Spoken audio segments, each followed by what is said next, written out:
Hey, what's up guys? Thanks for tuning into another video. In this one I wanted to give you guys 5 album recommendations of albums that I've been listening to for a really long time now. These days it seems like music has a really short shelf life, so when an album gets released that I find myself going back to for weeks and months or even years, I know that I found something really special. These 5 albums are my go-tos. When I'm sick of all my music and nothing new has come out in a long time, I know for a fact that I can rely on these albums to fall back on.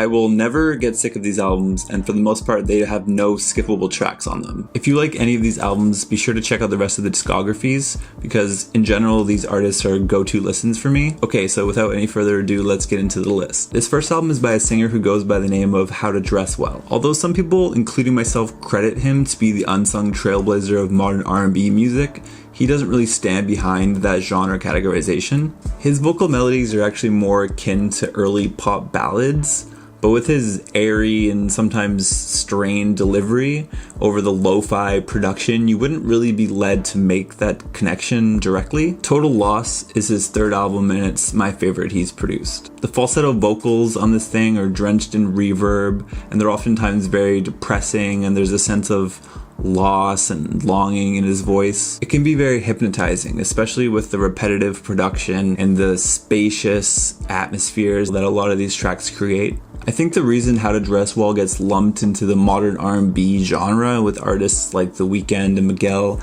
is the very obvious inspiration that he draws from hip-hop in the production. The drums and the loops and even the occasional ad-libs make it fit well into the genre, even though it's obviously an outsider. A few of my favorite tracks on here are And It Was You, Cold Nights, and Struggle. Next up is an album by my favorite rapper, Lupe Fiasco. Drogas Wave is Lupe's 7th album and is by far his most ambitious. Lupe's whole career has been a bunch of foolishness and disputes with his record labels, and it seems like we never really got what he wanted us to get as fans.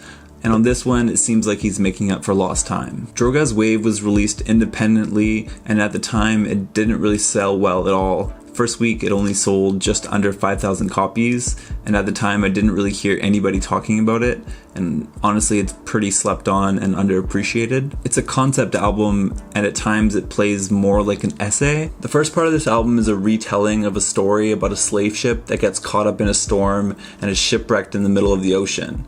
But instead of dying, the slaves live underwater and they help other slaves and passing ships escape and go back to Africa. The themes of water continuously pop up in the first part of this album, and themes of rebirth and living your life to the full potential round out the feeling of the second half of this thing. I could go on about the concepts and the feelings that this album evokes, but I really don't want to ruin the first listen for you. It's honestly quite a spectacular journey, and you should listen to it without much pretense. What I can tell you is that Lupe's rapping is at 110% here.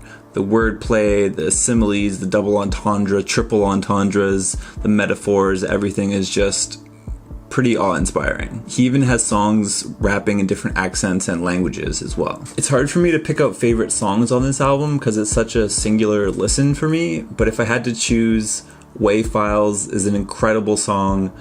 Alan and Janila Forever are really touching stories about eternal life, and King Nas is just a really smooth, jazzy piece about growing up into manhood. So please do yourself a favor and listen to this album, but you might want to have the lyrics pulled up because at times it gets really dense, and it's good to have something to reference. Okay, next album is a little bit of a lighter listen. It's Pagan by Palmistry. I don't know much about this Palmistry guy. He's from the UK, and I discovered this album completely by accident, but I'm super glad that I did. I guess you would call this dancehall. It's labeled as electronic, but it's definitely not that. It's more of like a whitewashed, subdued, like a Drake-esque type of dancehall. It has super simple production and some hilarious vocal delivery. This guy's voice is just adorable, and he sings in this like cutesy wootsy type of way. The first time I listened to this, and even when I listen to it still, I just burst out laughing. It's just hilarious. His voice is so funny and unique. But once you get over the initial laughter, the songs are really infectious. And for me, they really capture the time when I first heard it. Overall, it's a really fun listen, and I'll keep going back to it a million times before I get sick of it. Next up, in my opinion, is one of the best trap albums of the past 5 years. It's The Wizrd by Future. Future puts out a lot of music, and I guess that this one just slipped through the cracks. I think it's really underrated and underappreciated, and any Future fan should have it in the top tier. The production here is exactly what you'd expect from any Future album. Nothing new there, and also the content is pretty much the same as well. It's slightly melancholy trap bangers with braggadocio sprinkled throughout it. But the reason I put this one so high in his discography is just that there's no filler tracks. Usually for me, his albums have a lot of fluff in them, but this one, 20 songs long, I can listen to the whole thing without skipping anything, and that's really saying something for such a long album. And according to Apple Music, it's my most played album of 2019. I was pretty hooked on it back then, and I honestly still am. The best song on here is Unicorn Perp featuring Young Thug. If you want to get the full effect of this album, definitely listen to it in the car or at the gym. Okay, I saved the best one for last. The anticipation for this album was almost too much for me to handle. I waited almost 4 years for this project, and honestly, it was probably more than any of us deserved. It's become one of my favorite albums of all time, and it just keeps on getting better the more I listen to it. It's Blonde by Frank Ocean. At this point, I don't think I need to introduce who Frank Ocean is, but in case you've been living under a rock for the past decade, Frank Ocean is an angel that came down from heaven and blessed us. And he's a really nice guy. This album wasn't received like I thought it would be.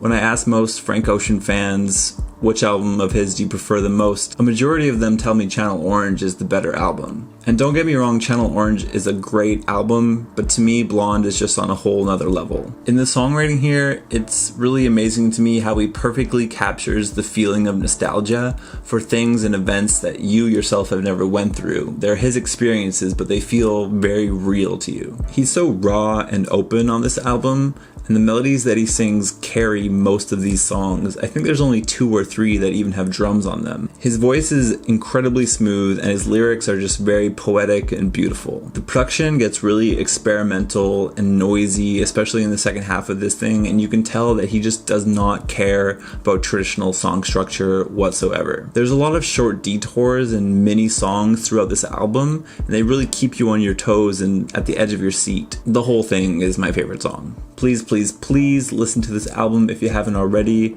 And it's been 4 years since it came out, so there should be another one just around the corner. And that's it. 5 albums that you can rely on if you don't know what to listen to and you're just sick of all your music and you don't want to flick through shuffle over and over again. Thanks for hanging out, guys, and I'll see you in the next one.